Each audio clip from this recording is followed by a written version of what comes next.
法式教程画法式我们需要准备一支拉线笔，再给它用底浆给它润一下笔，让它等一下画法式更顺滑。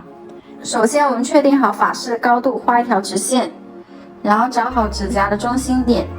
再画一条线，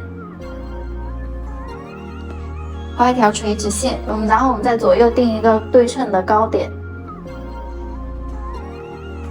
再把这两个点分别连接到指尖中心，再把两条直线交叉的地方给画圆润一点，然后我们再拿出白色甲油胶，给它大面积涂抹在指尖上。细节部位我们再拿拉线笔给它填上，颜色，再把边缘线给它画流畅。